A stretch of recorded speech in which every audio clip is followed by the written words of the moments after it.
Hello children, this is Dharam sir here. So today we are going to continue with chapter 5, that is continuity and differentiability of grade 12th maths. And the topic of today's video is second order derivative. So let's start. Now as the name suggests, second order derivative, it means simply we have to differentiate the first derivative that you've got one more time, first time and second time. So we have learned how to find dy upon dx. Now this dy upon dx can be a function of x or a constant, whatever. Then we can differentiate that dy upon dx with respect to x again. Then we will get our second order derivative. Clear? As you can see that we have a function y is equal to fx. Then dy upon dx is what? F dash x. Now differentiating again with respect to x, we will get d upon dx of dy upon dx, which will be f double dash x. Clear? Now this f double dash x is equal to what? d2y upon dx2, which is called second order derivative of y with respect to x. Now remember these notations. We write the second order derivative as d2y upon dx2 or f double dash x, or you can see I have written is capital D2y. It's not d square y. We say that d2y or y2 or y double dash. It's very simple. Differentiate one time and differentiate again. You'll get your second order derivative. So pause to note down these points. Now let us start with exercise 5.7. Now sums are very easy. You just have to follow all the differentiation rules we have learned till now. Now question 1 is find the second order derivative of the function x square plus 3x plus 2. So here we have y is equal to x square plus 3x plus 2. So differentiating first time we will get dy upon dx as differentiation of x square plus differentiation of 3x plus differentiation of 2. Now we have differentiation of x square is 2x. We have learned differentiation of 3x is 3 and differentiation of constant at 2 is 0. So we get dy upon dx is equal to 2x plus 3. Now we have to find the second order derivative. So differentiating again with respect to x, we will get d2 upon dx2, which will be differentiation of 2x plus differentiation of 3. And differentiation of 2x is what? 2. And differentiation of 3 is 0. So we are getting as d2 upon dx2 is equal to 2. Clear?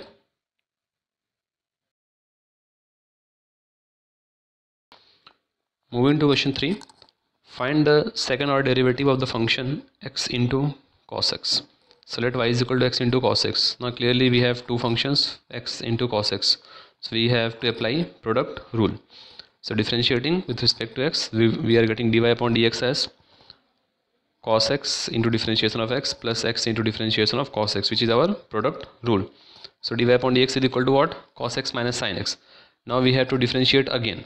So differentiating again, we are getting d2 upon dx2 as differentiation of cos x minus, now we have x sin x. So again we have to apply the product rule for this one, x sin x. So sin x differentiation of x plus x differentiation of sin x. So simply we are getting our final answer as minus x cos x plus 2 sin x. So pause and note down the solution. Next is question number 5. Find the second order derivative of the function x cube log x. So again we have two functions, x cube multiplied by log x. So we have to apply product rule.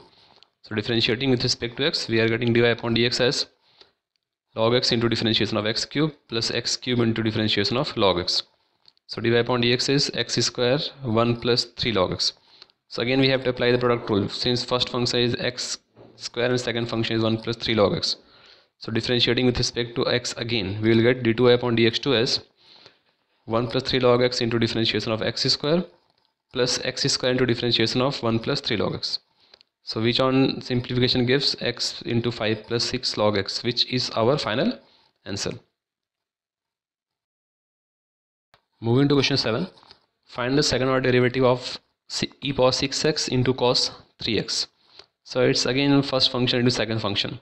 So differentiating with respect to x, we are getting dy upon dx, which is cos 3x differentiation of e power 6x plus e power 6x into differentiation of cos x, which gives dy upon dx as 6 e power 6x cos 3x minus 3 e power 6x sin 3x. Done? Now we have to find d2 upon dx2. So again differentiating with respect to x, we are getting d2 upon dx2 as differentiation of 6 e power 6x cos 3x minus 3 e power 6x sin 3x. So we can separate it into two parts, and in both the parts we have first function into second function. So applying product rule, you will get your desired value of d2 upon dx2 as 9 into e power 6x bracket 3 cos 3x minus 4 sin 3x. It is very simple. Just remember those rules, chain rule, product rule, and different forms of differentiation we have learned in our earlier videos. So pause and note down the solution. Next is question number 9. Find the second order derivative of log x. So here we have to apply chain rule because we have log and log x both.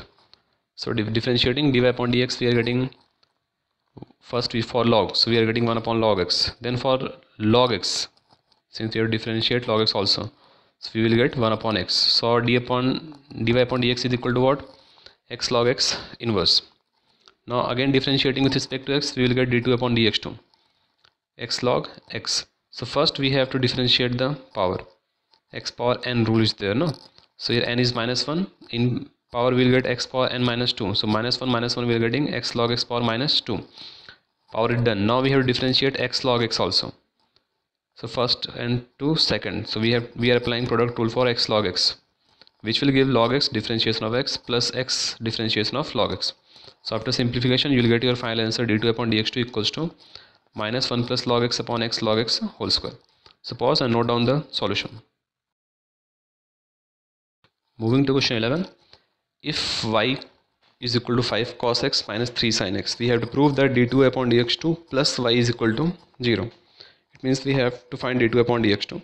So it is given that y is equal to 5 cos x minus 3 sin x. So differentiate, we are getting dy upon dx as minus 5 sin 3x plus 3 cos 3x. Now we have to find d2 upon dx2. So again differentiating, we are getting d2 upon dx2 is equal to minus in bracket 5 cos x minus 3 sin x, and this 5 cos x minus 3 sin x is what? Minus y, which is given. So therefore after transposition we will get d2 upon dx2 plus y equals to 0. Clear? Now these sums are very important. They are asked in 4 markers, and if you see at some question number 11 and onwards, all are same procedure is there. So pause and note down the solution.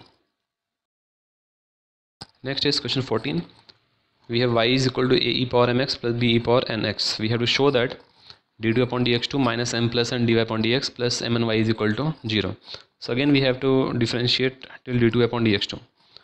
So we have y, so differentiating we are getting dy upon dx as, you can see we are getting dy upon dx as a m e power mx plus b n e power nx.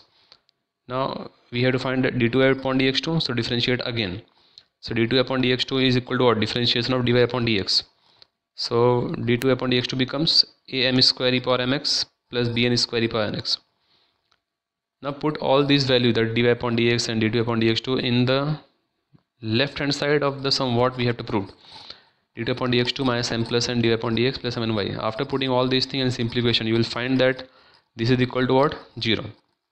Clear? So simply find a dy upon dx and d2 upon dx2 and put in the given proof. You will get your desired solution. So pause and note down. Next is question 17. If y is equal to 10 inverse x whole square, we have to show that x square plus 1 whole square into y2 plus 2x x square plus 1 y1 is equal to 2. Now we remember the notations y1 and y2. y1 is our first order derivative and y2 is our second order derivative. So let's find y1 and y2. Now y1 is what? Differentiation of y with respect to x. So we are getting 2 tan inverse x and differentiation of tan inverse x also, applying chain rule, first for power then for the base. So y1 is equal to 2 tan inverse x 1 upon 1 plus x square. Now in proof we need 1 plus x square. So multiplying by 1 plus x square, we are getting 1 plus x square y1 as 2 tan inverse x. Clear? Now again differentiating with respect to y, because we need y2 also. So now in the LHS we have two parts, 1 plus x square into y1. So first into second. So first is 1 plus x square, differentiation of y1, which is y2, plus now differentiation of first, means differentiation of 1 plus x square is what? Differentiation of 1 is 0 and differentiation of x square is 2x, and different on y1 multiplied by second, that is y1. and in the RHS we have two differentiation of tan inverse x. So differentiation of tan inverse x is 1 upon 1 plus x square. If you cross multiply 1 plus x square, you will get your desired proof. Clear? So pause and note down the solutions. So exercise 5.7 done. So solve the remaining sums and don't forget to solve the examples. Clear? So thank you and all the best.